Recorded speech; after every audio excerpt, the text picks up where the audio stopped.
Buenas tardes a todos. Quiero agradecer muy especialmente al Colegio de Abogados, a su presidente, el doctor Levene, por permitirnos estar en este lugar que para mí tiene grandes recuerdos. Yo le decía a Gabriel que en esta sala, de una de mis primeras charlas, invitados por Mario Morello, cuando éramos muy jóvenes. Quiero agradecer también a Gabriel Stiglitz y a Rocco por su cooperación académica y su involucramiento en este proceso de nueva implementación del Código Civil y Comercial de la Nación. Quiero agradecer también al doctor De Lázari y a todas las autoridades presentes, a aquellos que representan también a colegios de abogados, a la Federación Argentina de la Magistratura, y también a todos los abogados y abogadas aquí presentes y a los que están en la otra sala, que después voy a tratar de ir a saludarlos personalmente. Lo primero que yo quisiera aclarar es que voy a hablar como profesor de Derecho, no como presidente de la Corte ni ninguna otra cosa, porque este es un curso de formación jurídica y me parece que vamos a ser más descontracturados todos si dejamos de lado la Corte y su presidencia. En este tema me parece que es muy importante hablar del futuro. Todos saben ya cuál fue el proceso de la codificación. Ahora se abre lo que denominamos nosotros la etapa de implementación, es decir, cuando hay una ley, generalmente nos olvidamos que hay que implementarla. Y por eso tenemos, lo que yo decía el otro día en la inauguración del año judicial, leyes espectáculos, es decir, que exponen el problema, pero después no se implementan. Nosotros tenemos ahora una fase de implementación en la que va a ser muy importante el rol del Poder Judicial, los jueces y juezas, el rol de la abogacía y el rol del mundo académico, formando todos parte de un intercambio cultural fenomenal que se va a abrir en los próximos años. Y también es el rol de la ciudadanía, porque el código, como decía Andrés Bello, es el código civil, que es el que regula los derechos cotidianos, es la constitución de la ciudadanía privada. Y es lo que usamos todos los días, desde que nacemos hasta que morimos, desde la mañana hasta la noche. Y por eso aquel deseo de Andrés Bello era que el ciudadano común lleve el código, es decir, lo viva, lo participe, y esa es nuestra función. Por eso lo que vamos a hacer ahora, en primer lugar, es que el día 7 de abril en la Corte vamos a hacer el lanzamiento del proceso de implementación. Esto significa que vamos a invitar a todos estos sectores y vamos a organizar estos cursos que ya están organizados, de hecho, pero coordinar para que se hagan en todo el país, porque necesitamos llegar a la población, a la abogacía, al mundo académico, para que todos tengan en sus manos el acceso a la información, por un lado, y a la participación, porque el código es una obra que se va a ir completando en el proceso de aplicación, porque tiene cláusulas generales, como todas las normas modernas. Y vamos a hacer también la presentación de una página web, y lo digo porque yo que soy del interior sé de las necesidades que uno tiene. Está muy bien que las editoriales publiquen libros, pero los libros no llegan a todos. El mundo ha cambiado y hoy no se lee, o bien son inaccesibles para muchísima gente. Por eso vamos a hacer una página web en la que vamos a poner todos aquellos artículos que son importantes, que los autores están enviando, para que cualquier persona, cualquier abogado, abogada, juez o jueza, pueda acceder gratuitamente en cualquier tema y esto los ayude. Vamos a hacer allí un foro donde puedan participar, intercambiar con jueces y juezas sobre ideas, debates en distintos temas. Está distribuido por temas. Entonces, creo que esta página web es un instrumento que va a ser importante para ayudarlos a todos en el proceso de implementación que vamos a inaugurar el próximo 7 de abril. Es decir, lo que nosotros tenemos que hacer es servir a la comunidad, es decir, ayudar a todos a que tengan acceso a la información y que tengan también participación en los debates que se van generando en el proceso de aplicación, para dónde se va orientando la jurisprudencia, si para un lado, para el otro. Esto va a ser muy importante. Esto es la implementación. Lo que yo voy a hacer hoy es darles una idea general del código, porque después cada uno de los que me sigan van a ir ahondando en temas más específicos. Pero lo primero que conviene decir es que este es un producto académico. ¿Qué quiere decir que es un producto académico? Es que ha sido elaborado siguiendo la tradición académica argentina. No se olviden que nosotros hemos tenido, solo por tener en cuenta el periodo de la democracia de los últimos años, varios proyectos de Código Civil o de reformas totales o parciales que al mismo tiempo que fueron presentados motivaron debates, libros, jurisprudencia. Entonces todo ese caudal ha sido tomado en cuenta en este Código Civil y Comercial de la Nación. Por lo tanto, lo primero que hay que señalar es que no se van a encontrar con cosas que han nacido de la nada, que no van a entender, porque la mayoría de las reglas, estos son los conceptos jurídicos determinados, lo que decide un caso, son muy conocidas. Prácticamente no hay reglas que no estén basadas en jurisprudencia, en doctrina, en precedentes de otros proyectos. Por lo tanto, la idea del temor hay que bajarlo un poco. Hay que decir, nos vamos a encontrar con un producto que ya conocemos. No hay grandes novedades en el sentido de que se van a encontrar con un lenguaje incomprensible. Esto no va a pasar porque hemos hecho un gran esfuerzo en la comisión en ir y venir 5 veces en el código para que los términos sean claros, que se pueda entender, que no haya remisiones, porque había proyectos con muchas remisiones que lo hacían de lectura difícil.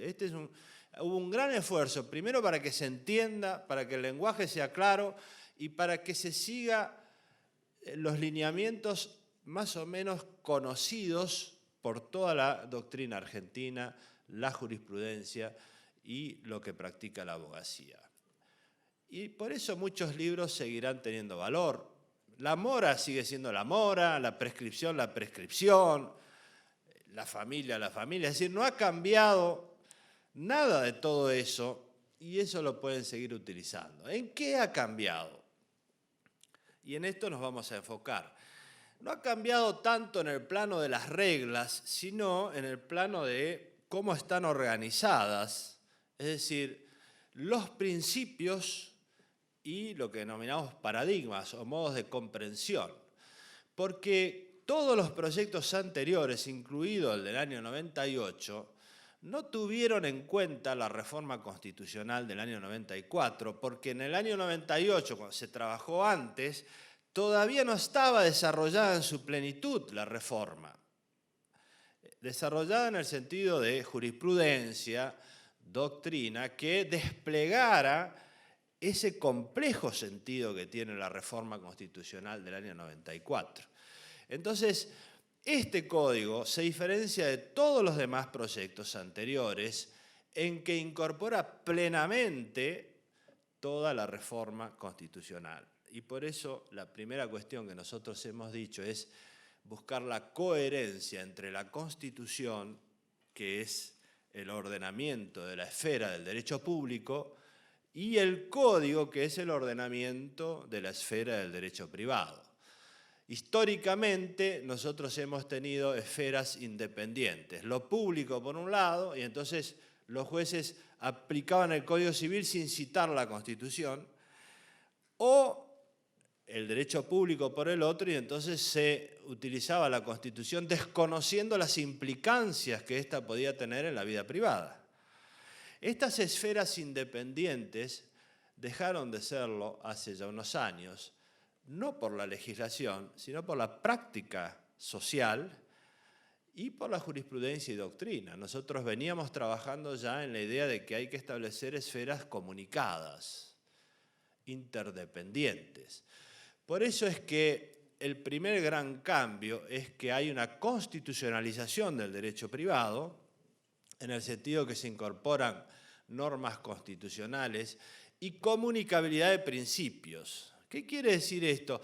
Que lo que dice la Constitución también lo debe decir el Código, y no como hasta ahora, que la Constitución tiene normas distintas de la que tiene el Código Civil. Lógicamente, porque el Código Civil es del siglo XIX y nuestra Constitución es de esta generación.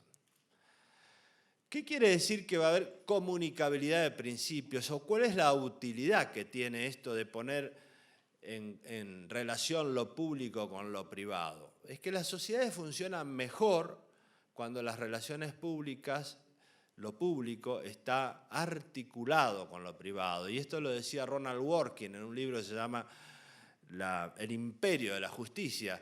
Decía, cuidado con las sociedades esquizofrénicas donde lo individual se separa de lo social.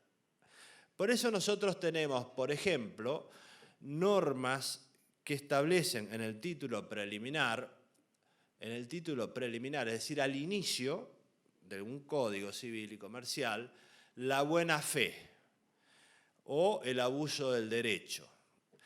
La buena fe y el abuso del derecho son conocidos, por eso les digo, no hay que volver a estudiar el abuso del derecho o la nueva fe, esto ya lo conocen. Lo que ocurre es que ambos estaban desde el medioevo, por la introducción de los posglosadores, en normas muy específicas, en las relaciones obligacionales, en las relaciones patrimoniales, luego pasaron al de los derechos reales, después pasaron a la parte general de los derechos reales, de las obligaciones, pero ahora están en la entrada, es decir, son normas generales. Todas las relaciones privadas están regidas por la buena fe y por el abuso del derecho. Son principios generales, como ya lo había dicho la jurisprudencia, entre ellos de la Corte Suprema. ¿Esto qué quiere decir? Que hay un principio de sociabilidad en el ejercicio de los derechos. Sociabilidad, es decir, algo de lo cual hablaba la doctrina, significa que nosotros podemos ejercer nuestros derechos, pero siempre teniendo en cuenta al otro, la buena fe y lealtad, no abusando de manera de contrariar los fines que tuvo en miras a ser reconocido, que es el abuso del derecho, las buenas costumbres. Esto se aplica tanto en la esfera privada como en la pública. La Corte ha sacado este martes un fallo donde aplica el abuso del derecho en el Estado. Usted no puede ponerse en contradicción con sus propios actos. Es un reconocimiento de responsabilidad en la causa AMIA y después negarlo en un proceso. Eso es venire contra factum proprium, una cuestión que viene desde el medioevo, que se aplica al derecho público y al derecho privado. Esto es la comunicabilidad de los principios. O también, en un plano que ha trabajado muchísimo Gabriel Stiglitz, que es el de las relaciones de consumo, en el cual tenemos cláusulas abusivas que están contempladas en el Código, pero también está contemplado el abuso de posición dominante en el título preliminar. Entonces, ¿cuál es el tema acá? Si nosotros tenemos mercados muy concentrados, con abuso de posición dominante, que este es un tema que viene del derecho público, va a haber más abuso en el mercado y por lo tanto más cláusulas abusivas. En cambio, si hay más competencia en el mercado, es decir, no se produce esta situación que tiene el consumidor que le dicen tómelo o déjelo porque hay muchas opciones, va a haber menos cláusulas abusivas. Entonces acá hay una comunicabilidad también de principios. Entonces está el reconocimiento del abuso de posición dominante en el título preliminar y las cláusulas abusivas que son coherentes con esto en el campo de las relaciones del consumo. Son dos ejemplos de cómo hay comunicabilidad de principio, que podemos también mencionarlo en las relaciones de familia, y algo vamos a decir al respecto. Esto es buscar coherencia en un sistema que es incoherente, y la gente nos pide coherencia. Es muy importante la coherencia, porque si no, la gente no cree en el derecho. cree que uno dice una cosa, otro dice otra. No, busquemos la coherencia porque esto hace a la credibilidad de las instituciones.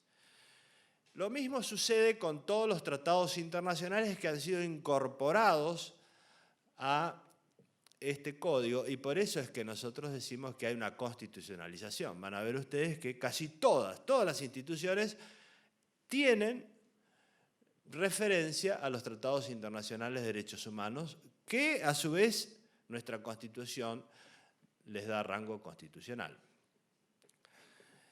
Segundo punto.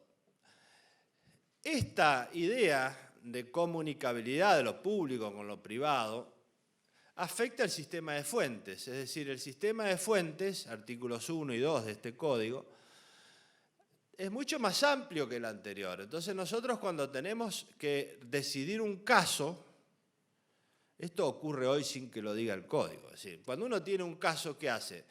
Bueno, invoca la ley en primer lugar, porque uno tiene que definir el supuesto de hecho y subsumirlo en la ley.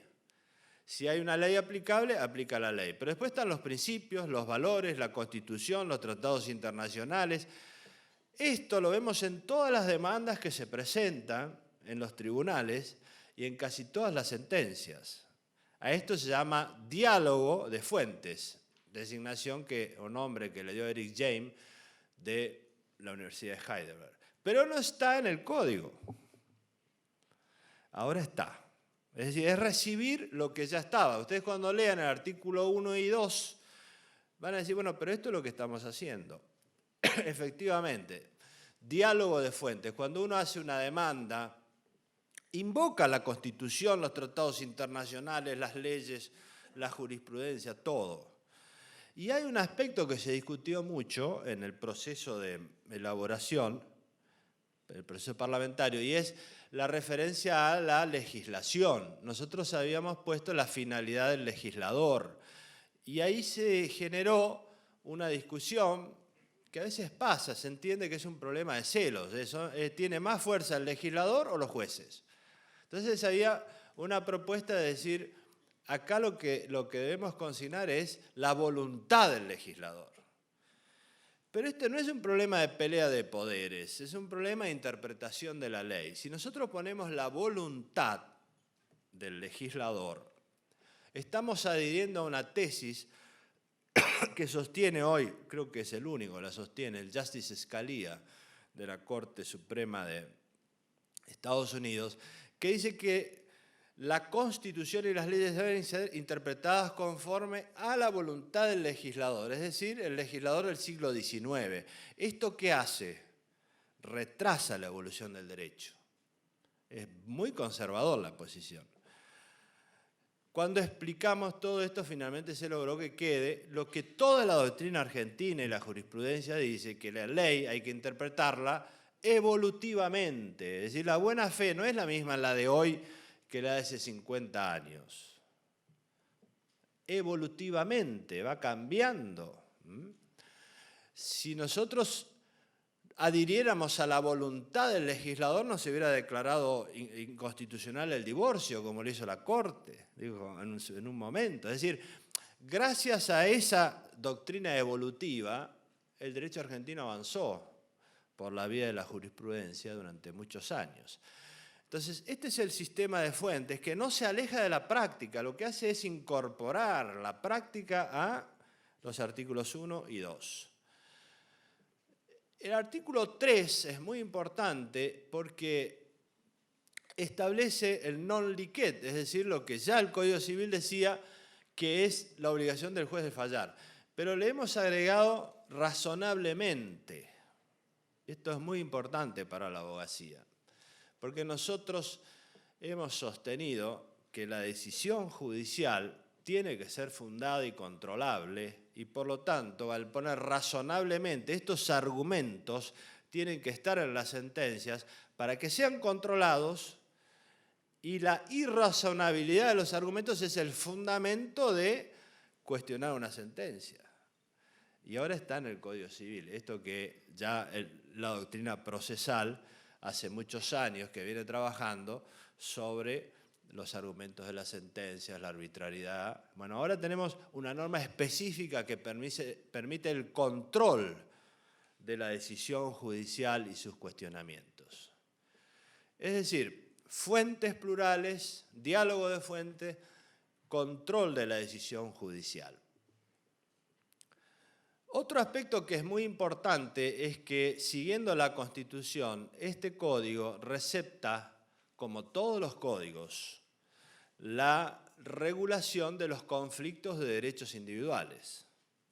Pero también recepta, como la Constitución y como ningún código en el derecho comparado lo hace, los conflictos entre los derechos individuales y los de incidencia colectiva. Así quedó el artículo 14. No vamos a ir hacia atrás a discutir otros temas, pero hoy está así. ¿Qué quiere decir esto o qué importancia tiene? Primero, que la Constitución ya lo recibe, artículo 43 de la Constitución Nacional. Segundo, que hay muchísima jurisprudencia y doctrina que ha trabajado sobre este tema. Y tercero, que ahora ya lo tenemos en el Código. Es decir, que tampoco es una novedad, pero es un cambio de paradigma fenomenal que no existe en ningún código del derecho comparado.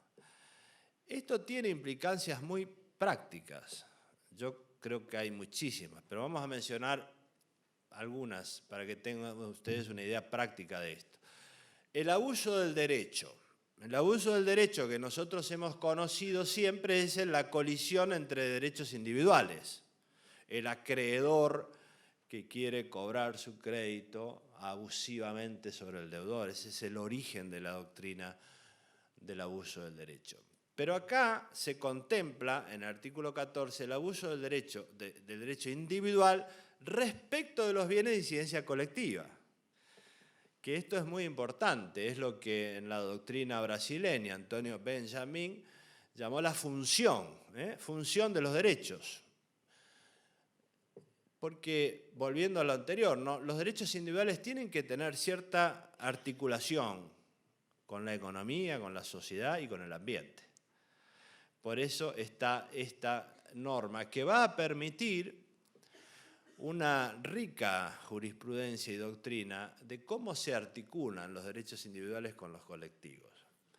En el campo de los bienes, en el artículo 241 específicamente se tratan los bienes en relación a las personas, como tratan todos los códigos, y los bienes en relación a los derechos de incidencia colectiva. Y esto tiene mucha importancia en materia ambiental, porque se dice, por ejemplo, que el ejercicio de los derechos no puede afectar la sustentabilidad de la flora, de la fauna, de la biodiversidad. Es un código que incorpora la cuestión ambiental, la articulación entre los derechos individuales y los colectivos, que no es solo el ambiente, también tenemos las relaciones de competencia, que menciona la Constitución, o la discriminación, que también menciona el artículo 43 de la Constitución. Esos son derechos de incidencia colectiva típicos, y también tenemos los atípicos, no descriptos, pero que la doctrina y jurisprudencia han reconocido, como la salud pública o la educación, bienes de incidencia colectiva. Creo que acá se abre un campo extraordinario para el trabajo de la abogacía y de la jurisprudencia en la participación comunitaria en la definición de los bienes públicos. Ahí se dan los instrumentos. Yo creo que esto va a ser uno de los campos más utilizados, porque ya hoy existe en nuestro país una amplísima jurisprudencia en estos campos. Entonces tenemos derechos individuales y derechos de incidencia colectiva, como la Constitución también los tiene. Otra categoría que se modifica y se amplía es no solo la de los derechos, sino la de los bienes. Nuestros códigos, pensados en el siglo XIX, regulan la relación de un sujeto, persona física o jurídica individual, respecto de un bien de contenido patrimonial, la relación de dominio que todos conocemos. Este es el modelo paradigmático de todas las codificaciones desde el siglo XIX en adelante, porque ahí nace la revolución industrial, la economía de mercado. Pero hoy ya no es así.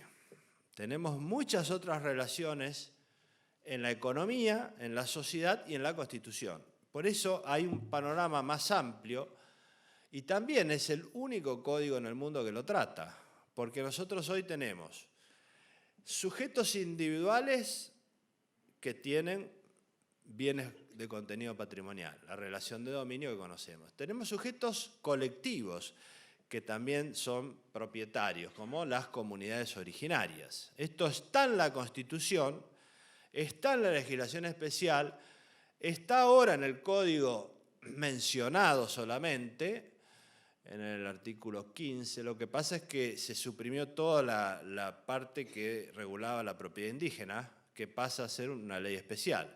Pero acá tenemos una propiedad como si fuera la tierra, pero el régimen es distinto porque es indivisible, el uso es distinto, cuando el titular no es una persona física o jurídica, sino pueblos originarios.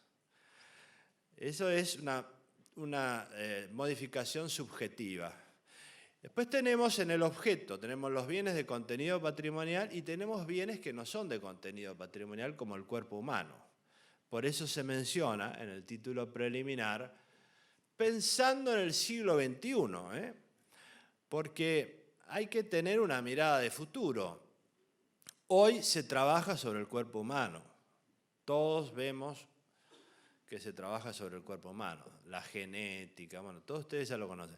Por eso hubo que poner una norma que dé una orientación. Después habrá leyes especiales, pero esta norma dice que se puede trabajar y contratar sobre el cuerpo humano siempre que exista finalidad terapéutica, social, pero se excluye lo comercial. Esta es una opción valorativa importante de cara al futuro, porque los grandes debates de la sociedad del siglo XXI van a ser de este tipo. ¿Se puede comercializar el cuerpo humano o no? Bueno, ahí hay una definición axiológica muy importante. ¿Se puede progresar científicamente? Sí. ¿Se puede comercializar? No. Entonces tenemos un código que tiene una regulación importante respecto de estos bienes individuales, como es el cuerpo humano, de contenido no patrimonial. Y también tenemos una regulación de bienes ambientales, cosa que ningún otro código tiene. El que más se acerca es el brasileño, del año 2005, pero este tiene muchas normas ambientales que yo no voy a mencionar porque yo creo que alguien los va a tratar. Pero también están los bienes ambientales, es decir, ya no es un código reducido a una sola hipótesis, sino que hay una cantidad de cuestiones que están en la Constitución, están en la jurisprudencia y ahora están en nuestra norma, que es Código Civil y Comercial de la Nación. Entonces tenemos fuentes, público-privado, tenemos pluralidad de principios, tenemos comunicabilidad de principios, tenemos bienes individuales, derechos individuales y derechos colectivos, tenemos todos estos tipos de bienes. Es decir, si ustedes miran en detalle no es distinto, pero la organización sí. La organización sí. Después pasamos a la persona, que es otro de los grandes temas de la regulación de un código civil. ¿Qué hay de diferente aquí? Los códigos civiles del siglo XIX, lógicamente trataron la persona como se la veía en aquel momento. En aquel momento el conflicto era la igualdad respecto de los derechos, porque había estatutos en el medioevo. Y entonces, que aparezca un código y que diga todos están sometidos a la misma ley, fue una enorme revolución, la Revolución Francesa. Ahora, después del siglo XX, se descubrió que antes de la ley hay asignaciones del mercado que importan. Entonces, esta neutralidad de la codificación respecto de lo que pasa antes de la ley comenzó a ser cuestionada. Y entonces se empezó a decir, bueno, hay que regular la persona en concreto, no la persona en abstracto. El ciudadano en abstracto es igual ante la ley, pero después en concreto no lo es. Por eso es que nosotros hicimos este cambio, que es muy importante en muchos aspectos. Primero, algo que es muy caro a Gabriel, en lo cual ha trabajado muchísimo. Si nosotros decimos que hay que tomar en cuenta las asignaciones previas del mercado, en el campo económico está la protección del consumidor. Hay una desigualdad económica, vulnerabilidad económica. Nosotros siempre decimos que hay que construir una ética de los vulnerables e incorporarla a la norma. Por eso es también el primer código que introduce la figura del consumidor de modo sistemático. El precedente más próximo es el código alemán en la reforma de las obligaciones, pero es muy parcial. Acá está regulado en este código la persona en general, pero también el consumidor. Y esto es muy importante. Es muy importante, por ejemplo, en el campo de los contratos. Es el primer código que fractura el tipo general de contratos. Nosotros tenemos el contrato clásico, que es el que todos conocemos, que se hace entre personas iguales, entre empresas, y así se aplican las normas que también son conocidas y tratadas y están en todos los libros sobre contratos que se están enseñando hoy. No hay cambios de mayor importancia. Hay opciones en temas específicos, pero básicamente se siguen las reglas de UNIDROIT y las reglas que estaban en los proyectos anteriores. Acá rige el principio de la autonomía de la voluntad. Están los contratos celebrados por adhesión, que es un grado de protección, pero después hay otro título igual a este que habla de la relación de consumo y el contrato de consumo, donde están las cláusulas abusivas, está el control de incorporación de la norma, de la cláusula, está el control de contenido de la cláusula, es decir, que los jueces tienen acá un gran poder para proteger a los consumidores. Y esto es muy importante, reconocer la persona en concreto.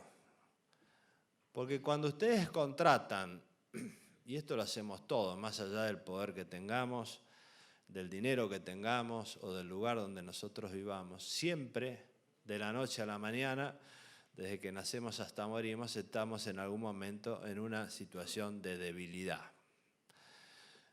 Y tómelo o déjelo. Bueno, firmamos muchas cosas que no queremos firmar, muchísimas, todo el tiempo. Bueno, y ahora en el código, además de la Ley de Defensa del Consumidor, está en el código, las normas son similares, pero están ahora en el código. Por eso digo, no es el cambio tanto en las reglas específicas, sino en la cabeza de cómo pensamos. El consumidor es un sujeto tan importante como el ciudadano. Hay que regular la persona en concreto. Hay normas novedosas, por ejemplo, en materia de contratación electrónica, que había que incorporarlas porque hoy hay contratos electrónicos. Y la doctrina viene trabajando este tema y no teníamos ninguna norma. Y realmente, si uno piensa para el siglo XXI, de acá para adelante nos vamos a encontrar con que la mayoría de los vínculos son electrónicos. Y entonces, ¿dónde se celebra el contrato? Donde hacemos, eso se llaman click agreements, porque uno hace clic y ahí acepta las condiciones generales y bueno, termina litigando en el estado de Nevada o en el sometido a la jurisdicción arbitral online del estado de no sé dónde. Bueno, fue un gran debate. Entonces hay una regulación que protege a los consumidores en el campo de Internet, estableciendo que se complementa también con las normas de internacional privado que están en el código, la jurisdicción aplicable, la ley aplicable, qué se debe informar, qué no se debe informar. Hay una regulación muy completa en este campo. Pero bueno, la persona, está el ciudadano y el consumidor, que es el económicamente vulnerable. Después tenemos a los que son vulnerables porque les falta conocimiento. Y esto es algo que no es que nos avergüence. A todos nos falta conocimiento sobre algo. La vulnerabilidad cognitiva hoy es tan importante como la económica. Y pensemos nosotros que en los próximos 100 años, de todo este siglo, va a ser cada vez mayor. Es la primera vez en la historia de la humanidad que una generación le transmite el conocimiento técnico a la anterior. Siempre pasó lo contrario, porque los padres le enseñamos a los hijos todo. Pero ahora, si uno quiere manejar bien el teléfono, hay que preguntar a los chicos, los juegos electrónicos, la computadora, la música, ver una película, cada vez más complicado, cada vez cobrar el sueldo. Dentro de unos años no vamos a saber cobrar el sueldo. Yo veo hoy gente grande, por ejemplo mi madre, no puede cobrar el sueldo de jubilada, no puede. Y a nosotros nos va a pasar lo mismo a todos, no crean que es una cuestión. La evolución tecnológica es tan acelerada que todos vamos a ser vulnerables cognitivamente. Por eso hay que incorporar los instrumentos para neutralizar o disminuir la vulnerabilidad cognitiva. Y esto es pensar también en la persona en concreto. Los deberes de información, en todo van a encontrar muchísimas normas ahí que son conocidas también, no son nuevas, pero están en el código, deberes de información en todos los campos. Transmitir la información y facilitarla para que nosotros tengamos menos problemas de conocimiento en la vida cotidiana. Pensar en la persona en concreto no es solo la vulnerabilidad económica y cognitiva, sino también en los cambios sociales. Por eso, nosotros no regulamos solo la persona, sino el niño.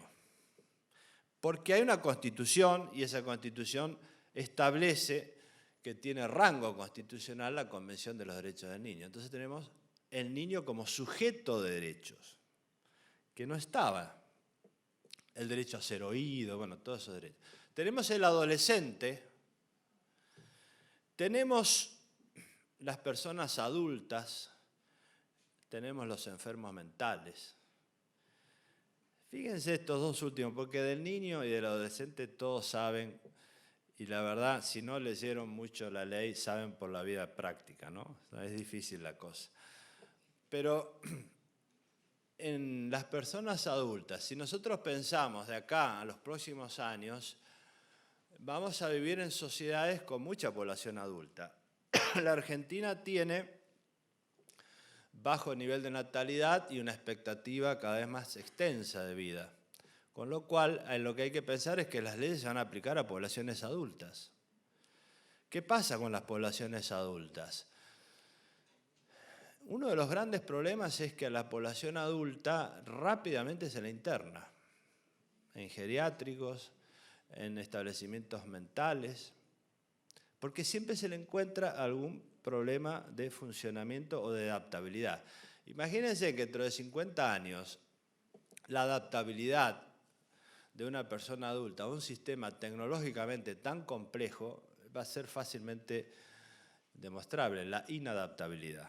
Ya hoy se está produciendo, por eso nosotros hicimos ahora un grupo de trabajo de Cerebro y Derecho en la facultad y en INECO con el doctor Manes.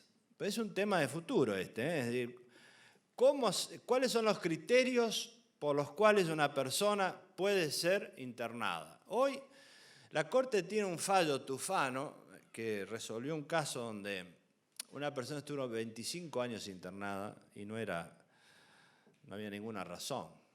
Con un simple certificado médico se interna a alguien. Y hoy tenemos artículo 41, 43. ¿Qué se hizo ahí? Primero, se invierte la carga argumentativa en el campo de la capacidad. Toda persona es capaz, salvo que se demuestre lo contrario. Esto es una regla, pero es una inversión copernicana, ¿no? Porque en la vida cotidiana y en la justicia, sobre todo, ha habido grandes injusticias. Es muy fácil internar a alguien. Segundo, para el proceso de internación se siguen las pautas fijadas por la Corte en Tufano, que a su vez incorporan los principios de Naciones Unidas en materia de salud mental. Es decir, no se puede internar así nomás, hay que hacer todo un proceso y la internación es la última opción terapéutica. Y además, en materia de capacidad, si hay una medida judicial, tiene que ser los sistemas de apoyo. Hay una regulación importante de sistemas de apoyo para que el sujeto tenga capacidad. Una persona adulta, lo que hay que hacer es ayudarla para desenvolverse en la vida y no internarla. Esto ya lo decía Tilio Alterini, me acuerdo, cuando hablaba de los geriátricos, en los cuales se internan personas adultas y luego se firman boletos de transferencia de sus bienes, y por eso él insistía mucho en la lesión. Nosotros mantuvimos eso, porque me acuerdo siempre esas palabras de Atilio. Es decir, la lesión es uno de los instrumentos. Pero acá hay una cantidad de instrumentos para protección de las personas adultas que vamos a hacer todos en los próximos años. Entonces, digo, pensamos que la regulación de la persona es en concreto, situacional. No es el ciudadano en abstracto, sino el niño, el adolescente, la persona adulta, el enfermo mental y después los vulnerables cognitivos, económicos, como el consumidor. Todo eso es un cambio también muy importante en cómo se organiza un sistema, aunque las reglas específicas sean ya conocidas y no cambien tanto. En materia de personas, también me parece que es muy bueno señalar que estamos pensando en la ciudadanía del siglo XXI. El ciudadano del siglo XXI no es el ciudadano del siglo XIX, que era un ciudadano cuyos derechos eran electorales. La participación ciudadana es votar y se terminó. Hoy eso nadie lo admite. Entonces, el código, en lo que le corresponde a un código civil, que son las relaciones privadas, piensa en una ciudadanía activa y una ciudadanía que protege sus propios derechos, aunque el Estado no lo haga, que es algo importante, porque muchas veces el Estado, por más que tenga buenas o malas intenciones, no se ocupa. Por eso hay una cantidad de derechos de la ciudadanía del siglo XXI, que son muchísimos, pero por ejemplo, empezar con los derechos personalísimos. La dignidad. Hay un artículo entero dedicado a la dignidad de la persona. Y hay acciones para protección de la dignidad de la persona. La disposición del cuerpo humano.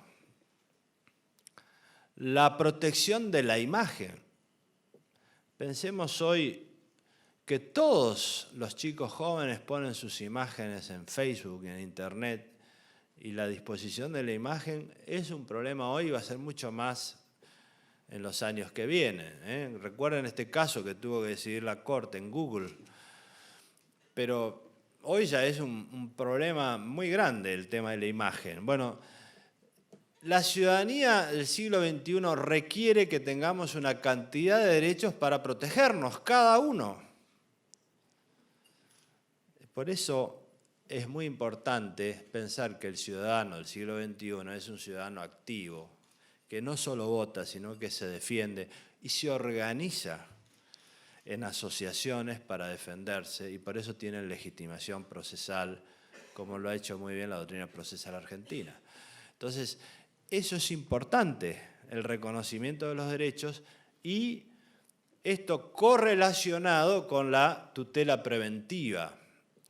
En materia de responsabilidad civil, lo que se ha hecho es reconocer las funciones de la responsabilidad. Porque nosotros tenemos los derechos y después cómo se defienden. Y en el cómo se defienden hay un tema central que es la responsabilidad civil. Y aquí nosotros hemos seguido la doctrina argentina y la jurisprudencia. Lo que pasa es que ahora dice el código cosas que sucedían, que todos conocemos, pero que no estaban en el código. No es que haya grandes cambios. ¿Qué dice en materia de responsabilidad? Dice que hay acciones y funciones. La responsabilidad tiene funciones. Históricamente, la responsabilidad civil tuvo por función la reparación. Esto viene desde el derecho romano. La idea de reparación. Si hay un daño, se repara. En esta materia hemos seguido lo que la doctrina argentina viene diciendo y lo que dice la jurisprudencia, y no hay, diría casi ninguna novedad. Se reconoce la reparación plena, bueno, todo lo que ustedes ya saben, el daño a la persona, con todos sus matices del daño a la persona, el daño al patrimonio, la reparación de los intereses, los simples intereses, las responsabilidades especiales. Todo esto es conocido y es aplicado, solo que ahora está tal vez más claro en el código y hay definiciones. Por ejemplo, esta, la reparación plena, que había sido muy discutida con motivo del proyecto del 98, y nosotros hemos adoptado la posición mayoritaria de la doctrina que se inclinó por el principio de la reparación plena, que además fue reconocido en fallos de la Corte. Por eso tenemos la reparación. Pero además nosotros decimos la responsabilidad civil tiene otra función que es la prevención. Tema que también trató la doctrina durante muchísimos años, y a mí me gusta un ejemplo de Calabresi y Melamed en un artículo que escribieron hace muchos años en la Harvard Law Review, que dice, ¿cómo se protegen los derechos? Bueno, si yo tengo una propiedad y quiero ocuparla, el propietario me dice, usted no puede ocuparla, y me frena. A esto lo llaman la tutela inhibitoria, me inhibe de entrar. Si yo le digo, mire, le pago la totalidad de la indemnización, todo lo que usted pierde, todo, las ganancias futuras, las chances, el precio, los gastos, todo, se lo deposito en el banco y entro, tampoco puedo, porque el propietario me detiene. Esta tutela inhibitoria fuerte de la propiedad que nace en el derecho romano hace que solo sea disponible la propiedad en base a la voluntad del propietario, es decir, un contrato, mediante el cual se dispone de un derecho real. Esto es la tutela fuerte de la propiedad. ¿Qué pasa con la persona? Bueno, la persona, ahí hay una contradicción muy grande, porque la Constitución y todos los que han escrito en derecho privado y en derecho público dicen que la persona es el centro del ordenamiento, pero en la protección, en las acciones, no, porque uno puede insultar a alguien pagándole una indemnización, agraviar el honor pagándole una indemnización, lesionar a alguien pagándole una indemnización. Esto es lo que puso de manifiesto ese artículo luminoso de Calabresi y Melamed, que en los hechos nosotros estamos dispuestos a proteger mucho menos a la persona que a la propiedad, y en las palabras protegemos más a la persona que a la propiedad, es decir, que hay una evidente contradicción. Por eso es que la doctrina argentina hace muchos años viene hablando de tutela inhibitoria, tutela preventiva en el campo de la propiedad y de la persona, de los derechos personalísimos. Tema que es muy argentino, es decir, en la doctrina europea, por ejemplo, no se lo considera parte de la responsabilidad civil. Este es un tema que no tiene nada que ver. La responsabilidad civil es la reparación. ¿Por qué? Porque siguen el derecho romano y el ius comune medieval, que tuvo mucha influencia en la traducción del derecho romano al derecho civil, y siguen con esa tesis, y dicen la tutela preventiva no forma parte de la responsabilidad civil, no tiene nada que ver. Nosotros lo incluimos siguiendo la doctrina y también es el primer código que tiene esto, es decir, la responsabilidad civil tiene funciones varias, tiene la función preventiva con todas las normas, y repito, las normas no son diferentes de las que ustedes ya conocen. La mera amenaza del daño no el daño. Porque fíjense, también tuvimos que cambiar el nombre de responsabilidad, porque nosotros hemos hablado a partir del año 68 de responsabilidad por daños. Pero si hablamos de responsabilidad por daños, el problema es que tiene que haber daño para que haya responsabilidad civil. En cambio, la tutela preventiva es antes del daño, es la mera amenaza del daño. La relación de causalidad no es respecto del daño causado, sino que lo que se tiene que probar es la amenaza inminente de un daño. Un hecho que lo va a producir o una sucesión de hechos continuados. Por eso volvimos al clásico de responder a la responsabilidad civil, porque no es necesario que se produzca el daño.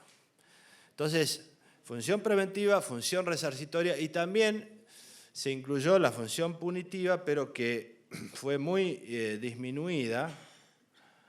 Nosotros la habíamos puesto para los bienes de incidencia colectiva. Bueno, quedó disminuida, pero igual en el derecho argentino sigue existiendo en algunas relaciones específicas y mencionada en este código.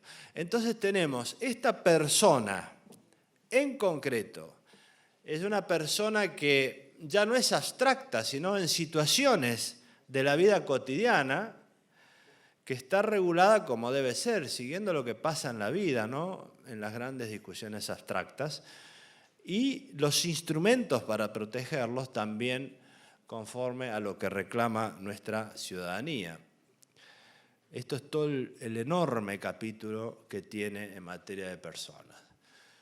Otro capítulo, yo no sé, creo que mucho más tiempo no tengo, pero algunos temas para que nos quedemos en claro en los grandes conceptos que facilita mucho después la lectura, porque a veces uno empieza por leer un artículo y dice, es complicado. No, si uno tiene, como en la facultad, los grandes principios, claro, lo demás lo entiende fácil.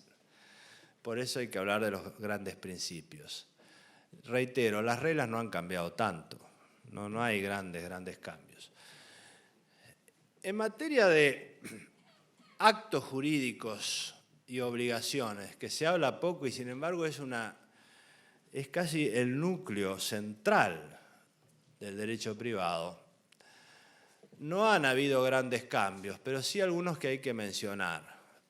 Primero, nosotros hablamos siempre de hechos y actos jurídicos, lo cual no ha cambiado y todo esto sigue igual y toda la doctrina. Por ejemplo, el libro de Brevia se sigue aplicando, es decir, no es que uno tiene que tirar todos los libros, porque lo que se explicó respecto del acto jurídico sigue existiendo. Esa magnífica obra que escribieron Casoy, Trigo Represas, Walterini y López Cabana en materia de obligaciones también. Ahora, ¿qué ha cambiado? Hechos y actos jurídicos se le agrega situaciones jurídicas.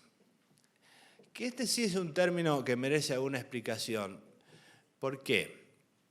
Porque la doctrina, principalmente en el campo de las relaciones de consumo, donde trabajó Gabriel, hablaba de algo que pasa en la vida cotidiana.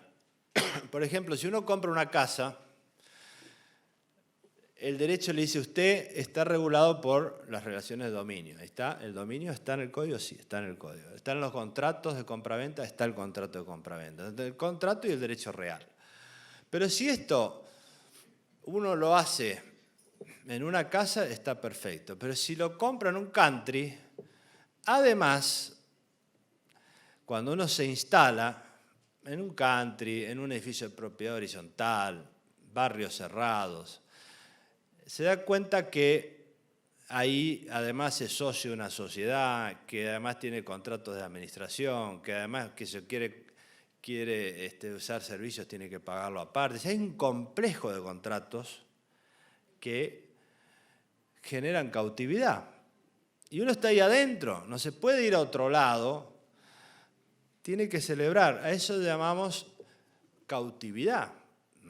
Y lo llamamos redes contractuales, situaciones jurídicas abusivas, que es lo que dice este código. Lo mismo pasa si uno va a un banco. Uno dice, bueno, yo voy a abrir una cuenta, pero sale de ahí con la cuenta corriente, tarjeta de crédito, préstamos, pagaré, bueno, un cúmulo de contratos. Pasa en todos lados. Y uno, ¿qué ocurre? ¿Qué estudió la doctrina argentina? El problema es práctico, no es solo teórico. Si uno compra una heladera y la paga con la tarjeta de crédito, o un televisor, para hacer un televisor de estos nuevos que hay, Smart TV, y lo paga con la tarjeta de crédito, y no funciona, lo llevo a mi casa, lo prendo, no funciona nada. ¿Qué hago? Voy al contrato de compraventa y digo, bueno, acá hay obligaciones recíprocas, la entrega de la cosa, el pago del precio. Entonces yo le mando una carta y le digo, mire, lo que usted me entregó no anda, intento, la primera acción es la suspensión del cumplimiento, la exceptio non ad impleti contractus. Pero ¿qué pasa? El problema es que la tarjeta de crédito me la cobraron o me la van a cobrar igual, por más que yo diga lo que se me ocurra y el mejor abogado que tenga. Porque lo que estaba dentro de un contrato generado por una causa contractual, ahora está en dos. Entonces el problema es la oponibilidad de las defensas de uno y de otro. ¿Cómo hago para decirle yo no le pago porque lo que usted me vendió no anda? Esto ya lo dijo la doctrina, lo aplicó a alguna jurisprudencia y ahora está en el código. ¿Por qué? Porque nosotros tenemos, cuando se habla de actos jurídicos, se habla de actos, hechos y situaciones. Después tenemos regulados los contratos conexos en materia contractual, es los contratos en los cuales hay una finalidad previa, es decir, solo se explican porque hay una finalidad económica previa. Cuando uno dice, bueno, yo voy a prestar dinero y además hago la tarjeta, el seguro, todo eso, es una interrelación. Y después tenemos, en materia de contratos de consumo, las situaciones jurídicas abusivas. Es decir, este es un cambio importante, que es casi una categoría más que no está tampoco en el derecho comparado. Tenemos hechos, actos y situaciones. Después tenemos, en materia de personas jurídicas, hay muchísimas cuestiones que se fueron agregando que también son elaboraciones de la doctrina, como por ejemplo una regulación mejor de las asociaciones. Piensen ustedes que cuando Vélez Sarsfield hizo el Código Civil, las asociaciones no tenían ninguna relevancia económica. Hoy tienen relevancia social, económica, hasta política. Pensemos en el fútbol nada más. Todas asociaciones de todo tipo hay en el país que manejan enormes volúmenes de dinero y tenían una norma muy austera en el Código Civil. Bueno, ahora hay una regulación y sobre todo está la responsabilidad de los administradores, que es un tema muy importante en el campo de las asociaciones, porque lo que pasó, la experiencia muestra que en las asociaciones generalmente fracasan las asociaciones, pero los administradores no tanto. Entonces, ahora hay una regulación de la responsabilidad de los administradores, está la inoponibilidad de las personas jurídicas, hay muchísimos instrumentos en materia de personas jurídicas y también societaria. Nosotros habíamos regulado bastante, el tema fue reducido, pero quedó la sociedad un solo socio, que es importante como instrumento económico, que facilita sobre todo, porque ¿qué pasa hoy? Las personas tienen muchos emprendimientos, entonces ¿qué hacen? Crean sociedades ficticias, 99% yo, 1% Gabriel en la sociedad. Bueno, ahora puedo hacer una sociedad de un solo socio que limita el patrimonio. Este es un instrumento fenomenal para la vida económica. Se le ha restringido, pero quedó. También en el campo de las relaciones económicas comerciales, el tema en materia de personas jurídicas, hay algo que pasa mucho, que son estos emprendedores familiares que crean grandes empresas y cuando fallecen se destruyen. Bueno, en materia sucesoria se previó la indivisibilidad para evitar la destrucción de estas empresas familiares por las disputas entre herederos. Cuestiones prácticas que van a ayudar mucho a la vida comercial, así como también todos los contratos que hay en materia comercial, que estaban, algunos eran contratos típicos, otros con tipicidad social, pero hoy están todos los contratos de distribución, todos, títulos, valores, todo eso. No hay tampoco grandes novedades, pero están ahora en el código. Y sobre todo hay también un contrato de arbitraje sobre el cual hubo mucha discusión, creo que básicamente porque no se entendía de qué se estaba hablando. No estábamos hablando del Estado, del CIADI, estamos hablando de la posibilidad de que en un contrato las partes decidan someter sus diferendos a la decisión de un árbitro. Esto se usa en todo el mundo, menos en la Argentina. El índice de utilización de la Argentina es muy bajo, es más bajo que el Perú. Y esto no es bueno, porque las asociaciones, por ejemplo, los colegios de abogados, los colegios de escribanos, pueden instrumentar el arbitraje institucional y que en los contratos diga, bueno, acá se pacta ir al arbitraje. Y este arbitraje decide y es mucho más rápido, más económico y disminuimos la carga de la justicia, le damos más satisfacción a la gente. De esto se trata. Entonces está el contrato de arbitraje. Por supuesto que hay campos en los cuales no se puede aplicar. No podemos ser vivos y poner en todas las relaciones de consumo hay contrato de arbitraje, así no se aplica la Ley de Defensa del Consumidor o lo que dice el Código. No, esto no se puede hacer. Pero sí en los contratos entre iguales. Es muy importante esto. En materia de personas jurídicas y relaciones comerciales hay muchos avances que creo que van a facilitar toda la actividad económica. Y unas palabras, porque no quiero extenderme mucho más, en materia de familia, que si viene la profesora Ida Kemermacher lo va a explicar muy en detalle. Pero creo que es bueno también tener en claro qué es lo que se quiso hacer, los grandes principios. Y acá hay una discusión básica, ¿cuál es la función en esta materia del legislador? El Código Civil de Vélez Sarsfield era un código del siglo XIX donde las sociedades eran homogéneas. Y entonces introdujo el matrimonio como un modelo, matrimonio religioso. Después vinieron fricciones. Cuando vinieron todos los inmigrantes, ya empezaron los problemas.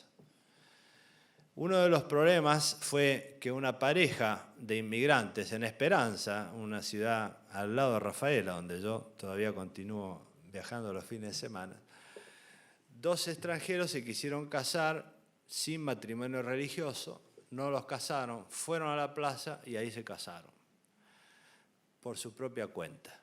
Esto motivó un movimiento social muy grande. El gobernador de la provincia de Santa Fe en ese momento fue sensible, dictó una ley de matrimonio civil provincial, en esa época se podía hacer, y el lío que se armó fue tremendo. Fusilaron la ley, la pusieron contra la pared y le dispararon literalmente. El gobernador fue destituido. Pasaron los años, vino la ley de matrimonio civil, la 2393. El apocalipsis no ocurrió, vino la ley. Después de eso siguieron leyes. Recordarán ustedes cuando la reforma del año 68 introdujo la separación personal, o cuando se habló de matrimonio igualitario o del divorcio. En cada una de esas situaciones se habló de crisis, apocalipsis, pero nada de eso ocurrió porque el problema es que ha cambiado la sociedad. Hoy las sociedades son multiculturales, es decir, hay muchas opciones de vida. Entonces, nosotros podemos seguir sosteniendo que lo mejor es que el hombre y la mujer se casen y tengan 2 hijos. La manera de lograr que eso se cumpla es tratando de convencer, de persuadir, pero no de imponerlo por ley. Es legítimo que alguien lo pretenda y de hecho está bien, pero la ley, el legislador actual tiene que pensar en la sociedad que legisla, y la sociedad es multicultural. Hay muchísimos modos de organizar la vida familiar. Pensemos nosotros que es casi imposible hoy que nosotros logremos por la vía legal que todos vayan en la misma dirección. No se puede. No se logró en 100 años. Al contrario, fueron conflictos y se fueron abriendo y abriendo y abriendo. La historia legislativa muestra que la tendencia es contraria a poner un solo modelo. Entonces, nosotros dijimos, bueno, hay que hacer una multiplicidad de modelos, porque cada uno de los ciudadanos argentinos tiene derecho a decidir cómo quiere vivir y cómo quiere organizar su vida, y esto es la libertad. Me gusta mucho la frase esa de Benedetti, ¿no? Del paraíso. Uno puede ser feliz sin que tenga que pedir permiso. Bueno, no hay que pedir permiso para organizar la vida. Entonces, si uno quiere casarse, hombre y mujer, se casa. Si quiere casarse y no es del mismo sexo, se casa igual. Si no quiere casarse, si quiere convivir, convive. Pensemos nosotros que la convivencia, que antes era algo peyorativo, hoy es algo muy común. No es solo las clases pobres, las clases ricas conviven. No son solo los jóvenes, los grandes. Uno se divorcia, convive después. ¿Cómo vamos a frenar esto con una ley? Lo que hay que hacer es proteger los derechos, darles regulación, no juzgarlos. Entonces, lo que se hizo es establecer distintos modelos para proteger los problemas que se generan y que va mostrando la jurisprudencia. Porque, por ejemplo, la ausencia de una regulación nacional de la convivencia, no solo la convivencia entre personas de distintos sexos, sino la convivencia de cualquier tipo, genera muchísimos problemas que no tienen solución. Los jueces decían, una sociedad de hecho, o sea, hay que recurrir a cosas inventadas y que le generan muchos problemas a la gente. Entonces ahora hay una regulación clara de la convivencia. Pensemos en el divorcio. La idea del divorcio causado, nosotros consultamos a muchísimos jueces y juezas de familia, todos nos dijeron que el divorcio causado es un fracaso, que lo único que produce es una guerra, como la guerra de los Roses en la película esa donde se agarran los dos divorciados y terminan matándose. Bueno, lo pagan los hijos. Es una tragedia el divorcio causado. Por eso dijimos, bueno, terminemos con esto, no hay causa. Y por eso no hay deberes matrimoniales. Uno se separa, bueno, se terminó. ¿Y qué es lo que pasa en la realidad? ¿Qué juez impide que dos personas que se separen quieran hacerlo? ¿Qué juez y qué ley puede impedir eso? Ninguna. Solo puede generar un conflicto más grave aún que el que ya tienen. Entonces ahora van y dicen, bueno, se terminó la relación, se presentan y bueno, lo que sí hay que solucionar son los problemas, ¿no? Los problemas serios que se discuten en los juicios. La tenencia de los niños, el régimen patrimonial, pero la decisión de la separación no tiene por qué dar lugar a denuncias penales, juicios que demoran años y años, que son destructivos de la familia completa, porque terminan toda la familia destruida. Y lo mismo pasa en materia de filiación. Nosotros podemos tener una idea muy buena de cuál es la mejor filiación, pero el hecho es que en la Argentina está la filiación natural, pero también se hace fecundación in vitro y hay que regularla. Hay muchísima práctica de fecundación in vitro y entonces hay que regularla. ¿Cómo no lo vamos a regular? Es necesario, eso está hoy en el código, porque hasta las obras sociales comenzaron a reconocerla. Entonces hubo una ley, bueno, esto tiene que estar regulado, no podemos juzgarlo y decir esto está mal y entonces no existe. No, la función del legislador en una sociedad multicultural es hacer una ley que contemple las situaciones de todos los que viven en la sociedad y no solo un sector. Y esta fue la decisión más importante en materia de familia y que explica todas las consecuencias ulteriores en los distintos casos. Y también aquí se aplicaron tratados internacionales a los fines de decir que la igualdad entre el hombre y la mujer es fundamental. Esta está en la primera norma que van a leer en materia de familia, es decir, cuidado. Hasta el lenguaje se ha modificado de manera que sea no discriminatorio. Es decir, los tratados internacionales están presentes en las relaciones familiares y en las relaciones personales, porque incluso en materia de adopción o de nombre van a haber mucha presencia de los tratados internacionales en materia regulatoria. Entonces, reitero, es un código académico en el sentido de que ha seguido la jurisprudencia y doctrina y no van a encontrar en los detalles cuestiones tan diferentes. Sí las van a encontrar en el modo de pensar, que creo yo es el modo en el cual piensa la doctrina argentina hoy. Y esto es, ya para terminar, alguna cuestión que es muy importante, porque este código se basó en la doctrina argentina. Algo que suena natural, es muy novedoso, porque nosotros, digo yo, que siempre critiqué eso, nosotros nos hemos educado siempre leyendo libros que citaban autores europeos, en otros casos norteamericanos. La actividad legislativa, incluso académica, consistía en traducir esos autores. El primero que traducía un autor ya era destacado. Y luego ir a Europa a decirles lo que ellos habían escrito, lo cual muchas cosas atractivas, mucha atracción nos generaba, y por eso cierta irrelevancia de la doctrina latinoamericana en general en el campo global. ¿Qué cosas nuevas aportó la doctrina latinoamericana en general? Muy pocas.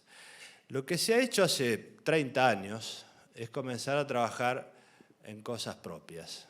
Argentina y Brasil principalmente hemos trabajado muy unidos.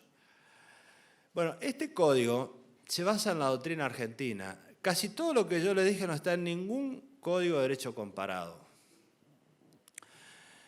Tanto es así que lo primero que pasó, antes de que nosotros nos diéramos cuenta de que hay un nuevo código, en Europa han organizado ya varios congresos para discutir estas innovaciones. Es decir, la primera vez que nosotros vamos a poder decir esto es nuestro.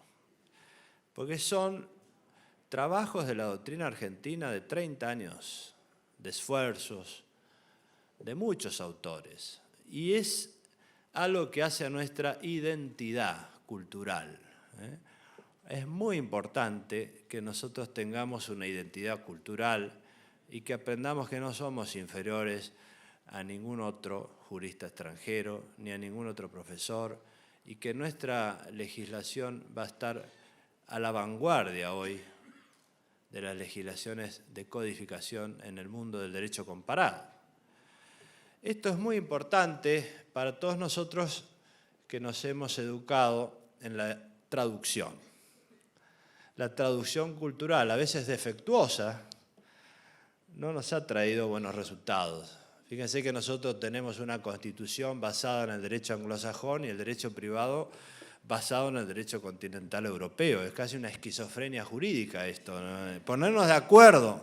Y después, para colmo, en la Constitución hacemos modificaciones y las traemos de Europa. Por ejemplo, el Consejo de la Magistratura, dentro de la Constitución argentina, que sigue el modelo anglosajón, es otra mezcla. Es decir, nosotros tenemos que regular pensando en los problemas nuestros. Esto es lo que se ha hecho, y creo que es importante decir que acá tenemos una tradición jurídica muy grande en la Argentina, muy valiosa, y que nosotros la hemos seguido. Y por eso quiero cerrar con un homenaje a toda esa gente, principalmente a los de La Plata, Morelo, Stiglitz, padre, que aquí no está, que Lito ha colaborado muchísimo con nosotros, y también Félix Trigo Represas, Casó, bueno, todos los grandes civilistas de aquí de La Plata que han hecho siempre grandes aportes, que ha sido una doctrina extraordinariamente valiosa, cuyos trabajos todavía siguen siendo válidos dentro de este código, porque como les reitero, la mora no cambió, es decir, ahora hay mora automática, pero la mora sigue estando, la prescripción, la definición de obligación, que es más amplia ahora, pero es la que sostenía Trigo Represas. Es decir, no son cosas que han pasado de moda. Entonces, para todos nosotros, los que estamos, como Gabriel, hace 30 años nos hemos nacido a la cultura jurídica, fue porque hubo una reforma, la del año 68. Y esa reforma hizo lo mismo que ahora, que algunos se asustaran y que otros se entusiasmaran.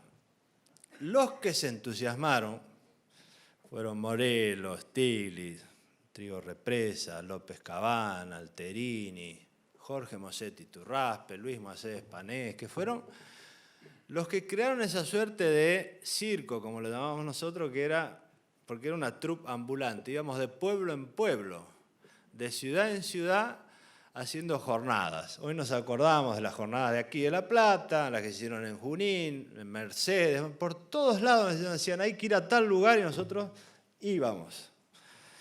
Y así nos entusiasmamos y así nosotros hemos aprendido a amar el derecho, que es lo central en todo esto. Así aprendimos a amar el derecho, gracias a todos ellos que nos guiaron, nos decían, insistan. Yo contaba recién que Morelos, yo vivía en Rafaela, imagínense que no había nada en Rafaela, y él me escribía cartas diciéndome que vaya, que asista a los congresos, que me entusiasme. Esa es la actitud. Yo creo que esa es la gran enseñanza. Me parece que ahora, como lo decía recién el presidente del colegio, se va a generar un enorme movimiento de renovación en el derecho privado argentino que va a ser extraordinario, porque más allá de las discusiones políticas o de poder, que a veces están alejadas de la realidad humana, de la gente, yo lo he dicho muchas veces, así que no es algo novedoso. Yo lo que creo que pasa hoy en la gobernabilidad global es que más allá de la apatía acerca de ciertas instituciones y de lo que las grandes decisiones, la gente se entusiasma por cosas muy concretas. Hay mucho comportamiento altruista que se emociona, gente que se emociona. Piensen ustedes que la gran mayoría de la gente hoy, en todo el mundo, se organiza y lucha por algo, porque no se extingan las ballenas, para que no exista el calentamiento global, otros meditan para que no se extinga el mundo, otros luchan por la paz, otros luchan por sus nietos, por los desaparecidos, por los hijos, contra la discriminación. Por ahí se canaliza hoy el comportamiento altruista y los ideales. Entonces yo digo siempre, y lo he escrito hace muy poco, que lo importante es no ignorar esa suerte de perfume de epopeya que hay en la gente, esas ganas de hacer cosas y de entusiasmarse por algo. Creo que hoy vamos a vivir lo que nosotros vivimos hace 30 años, cuando nos entusiasmamos y íbamos de lugar en lugar, de pueblo en pueblo, recorriendo todo el país diciendo, bueno, esto es importante, hay cosas que hacer, es un sentido para luchar. Y le dimos un sentido. Piensen ustedes que hubo grandes transformaciones en la Argentina, en la vida concreta de la gente, a través de esas luchas que no fueron menores.